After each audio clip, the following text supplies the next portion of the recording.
दोस्तों, आज मैं आप लोगों के लिए लेकर आया हूँ उस तत्वों के परमाणु द्रव्यमान और परमाणु द्रव्यमान के आधार पर हम अणु द्रव्यमान को भी ज्ञात करेंगे।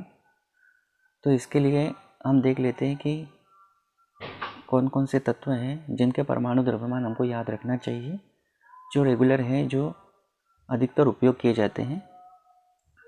तो ये कुछ तत्व दिए हैं और साथ में उनके संकेत भी हैं और उनके परमाणु द्रव्यमान हम लोगों को याद करना है, याद रखना है। अगर ये हम याद कर लेते हैं तो बहुत सारे तत्वों के परमाणु द्रव्यमान के आधार पर हम अणु द्रव्यमान को बड़ी आसानी से ज्ञात कर सकते हैं। तो इसके लिए देखते हैं हाइड्रोजन, जिसका संकेत H है, परमाणु द्रव्यमान 1 है। कार्बन संकेत C, परमाणु द्रव्यमान 12। Nitrogen N 14, oxygen O 16, sodium Na 23, magnesium Mg 24, sulphur S 32, chlorine Cl 35.5, calcium Ca 40, potassium K 39, phosphorus P 31 और जिंक Zn 65। तो ये कुछ रेगुलर तत्व हैं जिनके परमाणु द्रव्यमान आप लोगों को याद करना है। अगर ये आप लोगों को याद हो जाते हैं तो आप अणु द्रव्यमान या अणुभार बड़ी ही आसानी से ज्ञात कर सकते हो। तो ये पहले आप पॉज करके पहले आप इनको याद कर लेना और जैसे ही याद हो जाते हैं तो आप अणु द्रव्यमान निकालने के लिए मान लीजिएगा कि तैयार हो गए। तो आइए देखते हैं अब हम अणु द्रव्यमान कैसे ज्ञात करें। तो देखते हैं परमाणु द्रव्यमान के आधार पर अणु द्रव्यमान ज्ञात करना। तो इसके लिए सबसे पहले हम सरलतम अणु से शुरुआत करते हैं, H2O, जिसका नाम है जल। हम इसका अणु द्रव्यमान ज्ञात करते हैं। तो हम लिख सकते हैं H2O का अणु द्रव्यमान।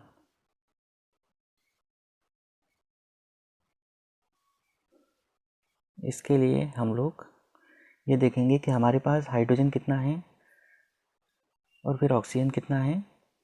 इस तरह से चेक करेंगे और जब भी नया तत्व आएगा तो प्लस का चिन्ह लगाएंगे। जैसे हाइड्रोजन यहाँ 2 है तो हम लिखेंगे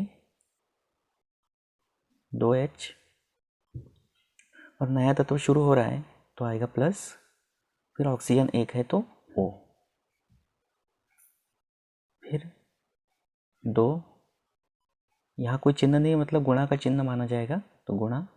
हाइड्रोजन का परमाणु द्रव्यमान 1 होता है, अभी आपने याद किया होगा, प्लस ऑक्सीजन का परमाणु द्रव्यमान 16। तो इस तरह से ये हो जाएगा 2 एकम 2 और प्लस 16, इस तरह से आ जाएगा 18 और इसका मात्रक लिखेंगे U। U का मतलब है यूनिफाइड। परमाणु द्रव्यमान की जो इकाई है वो यूनिफाइड है, इसलिए अणु द्रव्यमान की इकाई भी यूनिफाइड होगी। तो इस तरह से H2O का अणु द्रव्यमान आ गया 18 यूनिफाइड। अगला हम निकालेंगे NaCl, सोडियम क्लोराइड का अणु द्रव्यमान। तो NaCl का अणु द्रव्यमान ज्ञात करना है।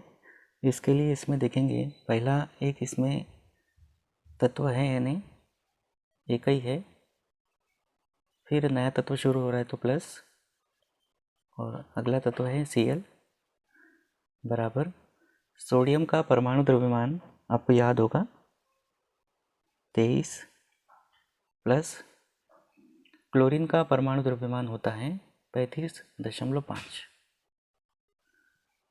इस तरह से दोनों को जोड़ेंगे तो ये 0.5 और ये 5 और 3 8 और 3 और 2 5, 58.5 यूनिफाइड। अब मैंने थोड़ा सा स्तर जो है वो कठिन कर दिया है, थोड़ा सा ज़्यादा तत्वों वाला अणु लिया है CaCO3। इसका नाम भी साथ में आप याद करते चले, कैल्शियम कार्बोनेट। तो अब हम कैल्शियम कार्बोनेट का अणु द्रव्यमान ज्ञात करेंगे। तो इसके लिए इसमें है कैल्शियम प्लस कार्बन और प्लस 3 है ऑक्सीजन,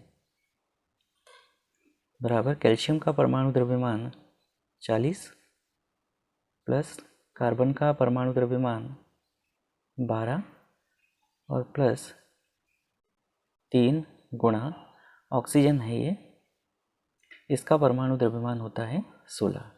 इस तरह से परमाणु द्रव्यमान हमने लिख दिए। अब हम इसको हल करेंगे।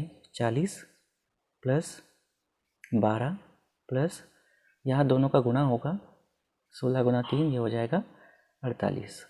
इनको जोड़ेंगे अगर हम तो ये हो जाएगा 48 और 12 ये 60 होगा, और 60 और 40 100 यूनिफाइड। इसका मात्रक ध्यान रखना, यूनिफाइड है यू। तो इस तरह से ये कैल्शियम कार्बोनेट का अणुद्रव्यमान हुआ। अब हम अगला देखेंगे, कठिनाई का स्तर थोड़ा बढ़ाते जा रहे हैं। अब हम अगला देखेंगे C6H12O6, जिसका नाम ग्लूकोज या फ्रक्टोज है।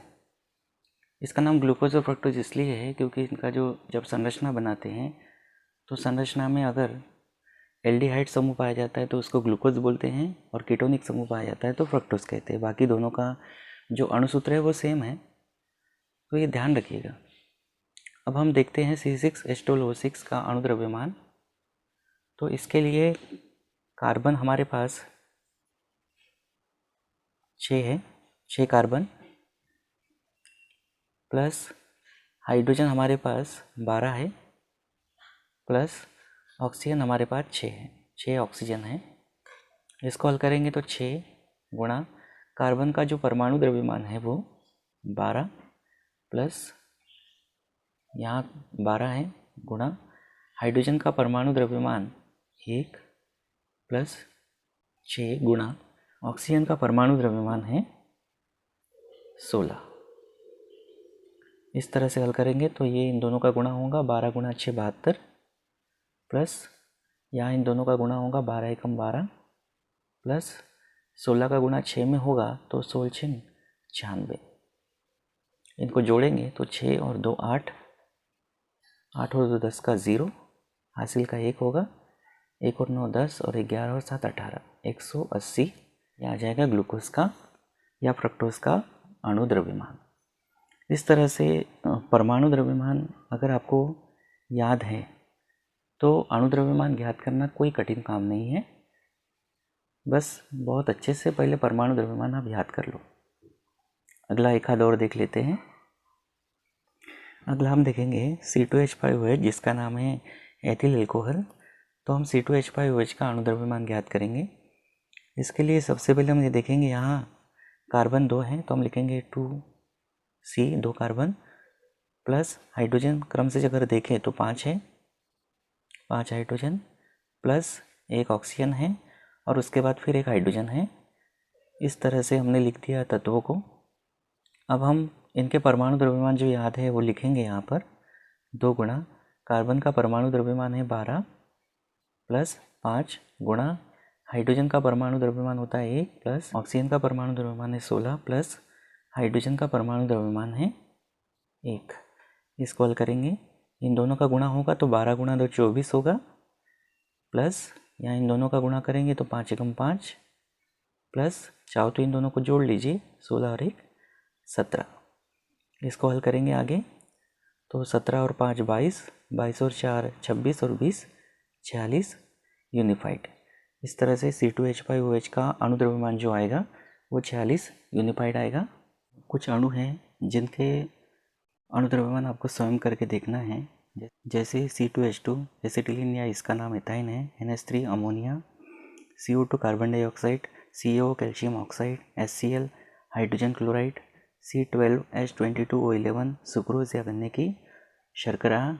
उसके आगे और भी हैं, जैसे CH4 है मीथेन, C2H6 है ethane, CH3OH Maithil alcohol, HNO3 nitric अम्ल, H2SO4 सल्फ्यूरिक अम्ल, Cl2 क्लोरीन अणु। उसके आगे और है N2 नाइट्रोजन अणु, O2 ऑक्सीजन अणु, H2 हाइड्रोजन अणु, P4 फास्फोरस अणु और सल्फर एसेट अणु। तो इस तरह से इनके अणु द्रव्यमान आप स्वयं करके देखिए और कमेंट बॉक्स में मुझे बताइए कि इनके अणु द्रव्यमान क्या होंगे। और ये जो टॉपिक है आज का, ये टॉपिक हर क्लास के, चाहे 9वीं का हो, 10वीं 11वीं 12वीं किसी भी कक्षा का हो, सभी के लिए बहुत इम्पॉर्टेंट है।